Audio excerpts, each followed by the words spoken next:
Mesdames et messieurs, bonsoir, bienvenue dans cette édition. Au sommaire, plénière hier à l'Assemblée nationale, les députés ont étudié plusieurs dossiers. La précision dans cette édition, installation officielle ce matin du comité de pilotage pour l'élaboration du plan de développement communal PDC, troisième génération de la commune d'Abomey-Calavi par le maire Georges Bada. Les détails, c'est dans un court instant. Au Mali, le ramadan débute avec quelques difficultés pour les fidèles musulmans. Les prix des produits de première nécessité ont connu une légère inflation.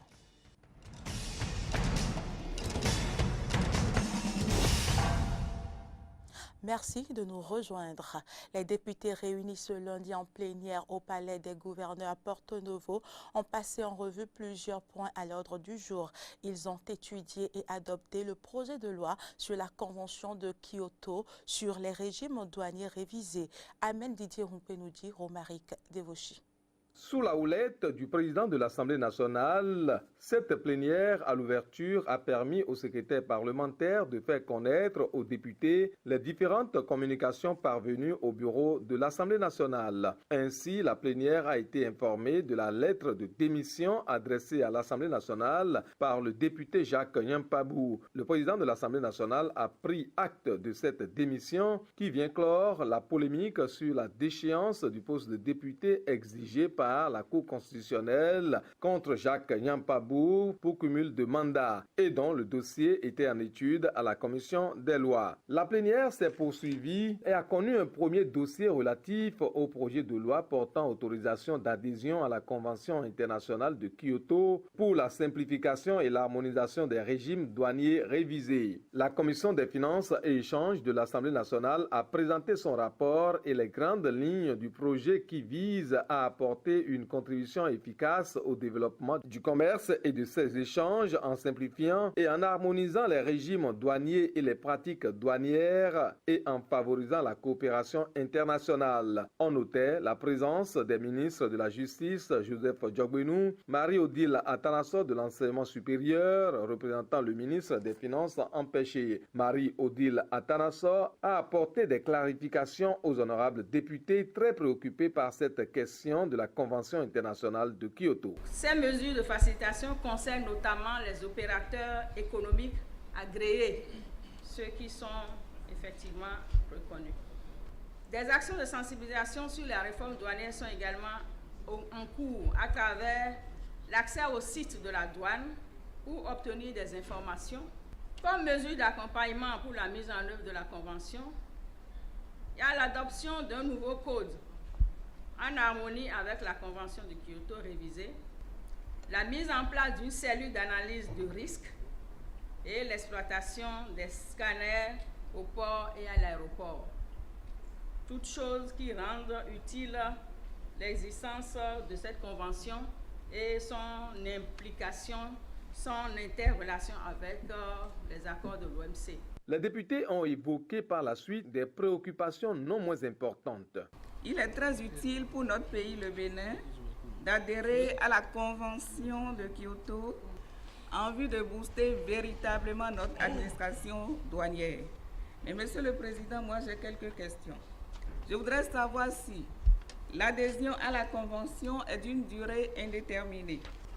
Supposons qu'une partie contractante décide de retirer son acceptation de l'annexe générale, par exemple. Sera-t-elle réputée avoir dénoncé la Convention? Les autorisations d'adhésion, c'est pour les accords déjà en vigueur. Donc ici, dans le cas d'espèce, nous sommes dans le cas d'une autorisation d'adhésion. Je souhaiterais donc que le rapport soit corrigé en conséquence. Après étude, amendement du texte de loi, le projet de loi portant autorisation d'adhésion à la Convention internationale de Kyoto pour la simplification et l'harmonisation des régimes douaniers révisés a été adopté par les députés à l'Assemblée nationale. Toujours au cours de la plénière des députés ce lundi, ils ont étudié et autorisé le gouvernement à ratifier l'accord de prêt signé avec la BAD le 16 novembre 2015 et qui porte sur le financement en eau potable de Cotonou, Porto Novo et leurs agglomérations. On retrouve Amen Didier Rumpenoudi et Romaric Devoshi pour les détails. Après exposé de la Commission des finances et échanges de l'Assemblée nationale sur le bien fondé de ce projet de loi portant autorisation de la ratification de l'accord de prêt signé le 16 novembre 2015 entre la République du Bénin et la Banque africaine de développement dans le cadre du financement du projet de réduction des pertes d'eau et d'amélioration de la viabilité des systèmes d'alimentation en eau potable AEP de Cotonou et Porto Novo et leur agglomération, les députés ont eu à se prononcer pour faire part au gouvernement des vicissitudes que les populations vivent en matière de fourniture en eau et en énergie. Ils n'ont pas manqué de faire des suggestions. Vous voyez, Monsieur le Président, aujourd'hui au Bénin, quand vous allez dans les milieux ruraux, l'eau est plus chère dans le milieu rural que le milieu urbain. Dans le milieu urbain et urbain où les gens ont les possibilités de gagner plus d'argent, l'eau est moins chère. C'est dans les milieux ruraux que l'eau est chère parce que ils ont un système qu'on appelle AEV, où quand vous voyez la bassine d'eau, ça coûte près de 75. J'ai quelques difficultés à comprendre le gouvernement qui limite cette ambition à réduire les pertes de 26 à 20%. L'objectif, ce n'est pas de réduire, c'est de se conformer aux normes internationales. Si l'objectif était de réduire, l'ambition aurait été de dire nous voulons réduire les pertes, point. Je souhaite que le gouvernement soit plus ambitieux. Et je n'ai pas le sentiment qu'on puisse investir 5 milliards juste pour cet objectif de réduction à 6%. Le gouvernement, représenté par le ministre en charge de l'énergie et de l'eau, Jean-Claude Oussou, a essayé de rassurer les honorables députés sur les mesures en cours pour améliorer la distribution de l'eau et de l'énergie. C'est un sujet de préoccupation parce que la souffrance est grande. La souffrance est grande pour nos populations, que ce soit pour l'eau et pour l'énergie. Forte préoccupation, énergie et eau, les deux sont liés évidemment. Mais ce projet pour lequel on est tous aujourd'hui ici, qui est le projet donc, qui va nous permettre de réduire les pertes et qu'il n'y a aucun système au monde de distribution d'eau qui n'ait pas de perte. C'est pour ça d'ailleurs il y a un indicateur mondial qui situe ce niveau de perte moyen qu'on peut considérer comme, je dirais, normal, acceptable, de 20% de perte. De perte de deux origines différentes. Donc ces deux axes méritent d'être traités et c'est l'objet en fait de ce projet dont le financement est demandé au travers de la demande de ratification de l'accord de prêt signé entre la BAD et notre pays. Quelques députés sont revenus à la charge et après quoi la commission a passé le rapport à examen et le projet de loi sur la réduction des pertes d'eau dans les villes de Porto Novo, Cotonou et leur agglomération d'un montant de 5 milliards 46 288 000 signé avec la Banque africaine de développement a été adopté par les députés à l'Assemblée nationale. De Porto Novo, allons à Bomey-Calavi où Georges Bada, maire de la petite commune, a installé officiellement ce mardi le comité de pilotage pour l'élaboration du plan de développement communal 3e génération de la commune d'Abomey-Calavi. La cérémonie officielle s'est déroulée dans la salle de conférence de la mairie. Le point, c'est avec Mori Agua et Cyril Agbo. Abomey-Calavi est une activité quinquennale de la mairie qui permet d'élaborer un document par excellence qui sert de boussole à l'exécution des activités communales durant 5 années. Pour l'installation des membres du comité de pilotage pour l'élaboration du plan de développement communal 3e génération de la commune d'Abomey-Calavi, ils étaient tous présents, membres du conseil communal, chefs d'arrondissement, têtes couronnées, cadre de l'administration municipale à cette cérémonie officielle présidée par le maire Georges Bada. C'est d'abord le secrétaire général de la mairie d'Abomey-Calavi qui a souhaité en premier la bienvenue à l'assistance. Je voudrais me permettre de vous souhaiter la bienvenue à cette activité qui est une activité d'importance capitale pour le devenir de la commune d'Abomey-Calavi. On a procédé un peu par anticipation parce qu'il eût fallu attendre la fin de la mise en œuvre du PDC 2e génération avant d'enclencher le processus d'élaboration du PDC troisième génération. Mais puisqu'il ne fallait pas laisser un vide d'un PDC à un autre, on s'est dit qu'il faut anticiper en commençant très tôt pour qu'à la fin de l'exercice 2016, on puisse disposer d'un document pour l'exercice 2017. Conduit le processus d'élaboration du plan de développement communal troisième génération, élaborer et adopter les différents documents de base, mobiliser le financement du processus et jouer le rôle d'interface entre la population et les consultants, telles sont entre autres les missions assignées au comité de pilotage de l'élaboration du plan de développement communal PDC troisième génération. Le comité de pilotage est l'organe chargé de gérer le processus jusqu'à terme. Il est composé des représentants des principaux groupes d'acteurs de développement en activité dans la commune.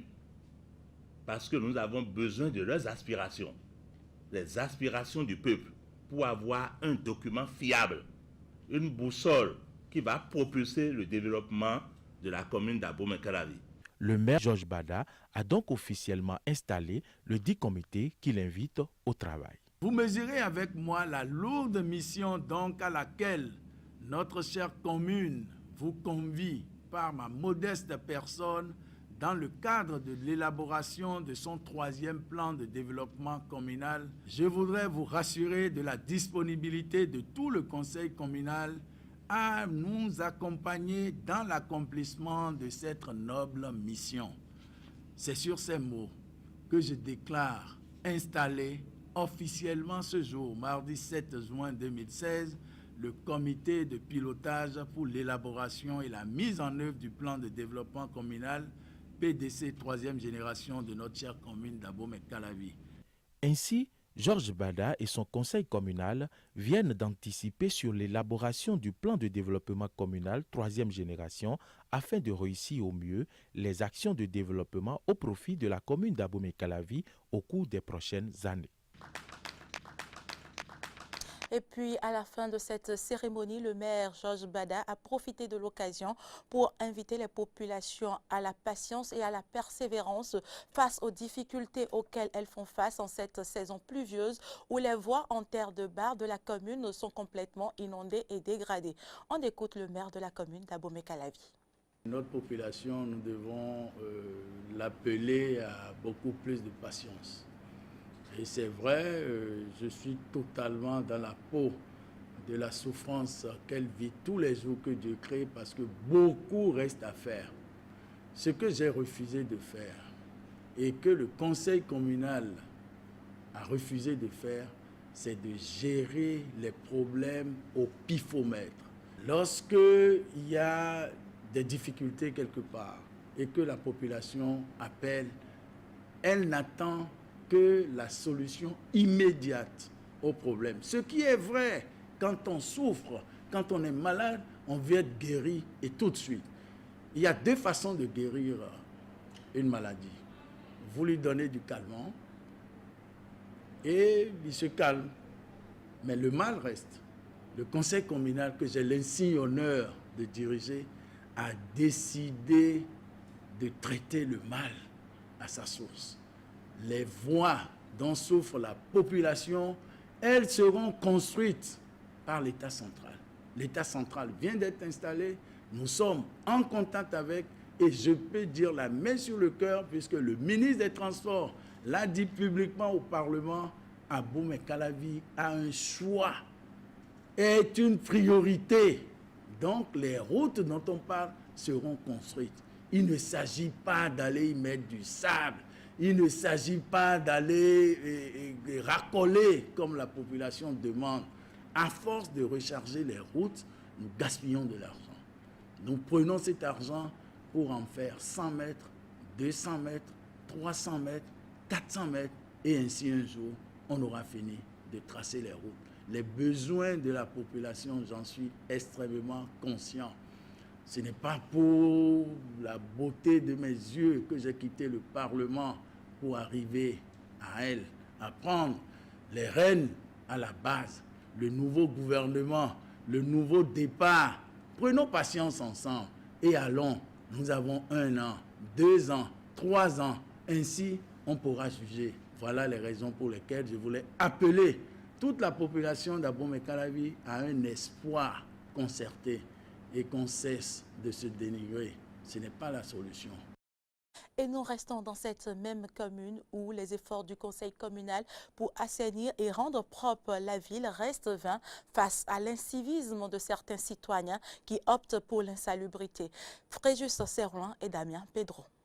L'état d'insalubrité avancé des alentours de l'échangeur de Godomin avait amené le maire d'Abomey-Calavi, Georges Baja, et ses collaborateurs à organiser sur le site une journée de salubrité le samedi 28 mai 2016. Cette action avait permis de rendre propre le jardin de l'échangeur et de donner une belle image à la ville. Mais triste est de constater qu'une semaine après, les usagers de ce site ne font rien pour le maintenir dans un état de propreté, ce qui explique la présence sur les lieux des emballages de biscuits, d'eau et d'autres déchets. Un nouveau dépotoir est en gestation sur cet espace verdoyant. Et pour certains citoyens et riverains, ce comportement est inacceptable. Ce n'est pas bon. Je dis à les citoyens qui font ça que ce n'est pas bon.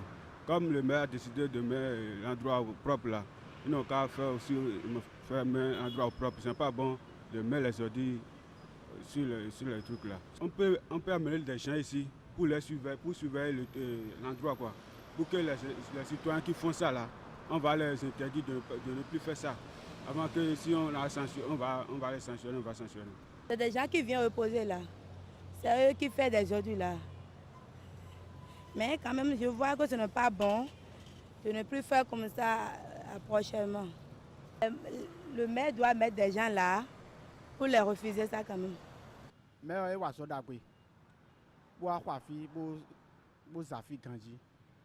Le maire a fait un bon travail en venant sarcler et balayer ce lieu, mais l'attitude des citoyens qui recommencent à jeter des déchets, dont les sachets d'eau dans le jardin, est déplorable. Si les citoyens m'écoutent, qu'ils évitent de salir l'espace que le maire a rendu propre, sinon il conviendrait qu'il soit puni. De plus, le maire doit poster des forces de l'ordre ici pour sensibiliser la population et réprimer les contrevenants. Surpris sur les lieux en train d'enlever les mauvaises herbes du jardin, ce jeune homme dit apporter sa contribution à la salubrité de la cité par cet acte bénévole. Mais pour ce qui relève de l'incivisme des citoyens qui engendre la destruction de ce cadre, il se dit incapable de réagir. Les gens viennent ici, ils plantent, et par exemple, ils mangent dans les sachets, ils jettent les trucs déchets là, dans le gazon, partout, surtout dans les fleurs. Si vous rentrez dedans maintenant, vous allez trouver beaucoup de choses là, caca dedans. Ils chient partout dedans. Donc si je leur dis ça, ils disent que c'est pour l'État. Donc si c'est moi qui est ici, je n'ai pas beaucoup de force pour dire que je vais les insulter. Si je commence par les insulter, maintenant ils vont dire qu'ils vont me taper. Donc comme moi, j'ai pris mon droit pour travailler pour le pays. Si le maire aussi peut m'aider, ça serait bon. Au-delà de la responsabilité des autorités à divers niveaux, la salubrité est une cause commune qui exige de chaque citoyen un minimum de civisme. Hors du Bénin à présent au Mali, le ramadan s'accompagne d'une flambée des prix de produits de première nécessité, comme c'est le cas chaque année en début de carême dans le pays. Une situation qui met bien évidemment mal à l'aise les fidèles musulmans. On écoute quelques réactions. 3 semaines, on a appris que le mois de carême, c'est le 6.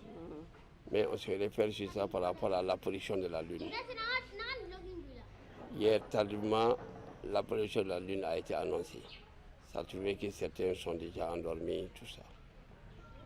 Donc, à partir de ce moment, il y a un travail psychologique qui a commencé. Au niveau des prix, reconnaissons que chaque année, au mois de carême, les prix galopent. Bien que l'État nous informe par rapport au... L'État fixe un prix, le commerçant, généralement, il ne le respecte pas. Le mois de carême, c'est un mois de dépenses. Pour moi, pour le bon Dieu, j'ai pris pour faire les bénédictions pour moi, ma famille, mon mari, mais moi, les enfants. Des fois, la bénédiction, ça va augmenter, de faire ce que je fais. Même depuis hier soir, hein, les bénédictions ont commencé hein, pour que la paix revienne hein, dans notre beau pays qui est le Mali. C'est un mois où Dieu est plus proche des gens hein, que d'autres mois, à cause des prières, à cause du jeûne. Apporter l'école dans les hôpitaux en République démocratique du Congo, pays où ni l'école ni l'hôpital ne fonctionnent convenablement, c'est le rêve de Naomi Kuseyo. Elle est l'initiatrice des écoles du cœur, dont l'une des premières est installée à la clinique Ngaliema à Kinshasa. Plus de détails avec Antoinette Sabo. Des écoles dans les hôpitaux, c'est désormais possible en République démocratique du Congo. Inspirée de sa propre expérience de vie, Naomi Kuseyo, 22 ans et vivant avec plusieurs handicaps à cause d'une maladie rare due à une déficience en hormones de croissance, a installé les écoles du cœur à la clinique Ngaliema à Kinshasa pour donner une chance aux malades d'avoir accès à l'éducation. Pourquoi l'école du cœur? Parce que nous apprenons avec notre cœur et nous ne demandons rien en retour. C'est ça, c'est pour ça que je l'ai appelé. J'ai voulu l'appeler les écoles du cœur. Nos enseignants savent, et souvent quand on fait des petites réunions de formation, on leur apprend comment vous devez appréhender l'arrivée d'un enfant. Parce que cet enfant est malade, il faut faire très attention. Parce qu'ils savent, avec le cœur, que cet enfant, il ne se sent pas bien, je peux peut-être lui donner tel exercice, etc., etc. Associer l'éducation aux soins s'avère parfois difficile, nous dira la pédiatre. Je peux prendre l'exemple d'un enfant drépanocytaire qui a des douleurs. Il ne saura pas rester longtemps assis. Mais pour les autres enfants, il nous est parfois difficile pendant les heures de soins. Il faut venir les chercher. Une fois entré dans l'école, il ne veut plus retourner dans la chambre. Il faut venir, il faut peut-être que la maman vienne s'y plier. Viens, on va d'abord te donner les soins et puis tu vas retourner. Créer des écoles dans les hôpitaux, c'est une initiative louable selon certains parents d'élèves. L'école du cœur, c'est bien pour tous les enfants qui sont malades. Mon fils avait un problème qu'il ne pouvait pas se tenir debout, lui seul.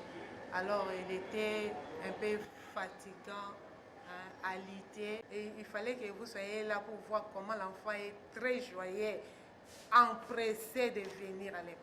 Contrairement à son école d'habitude.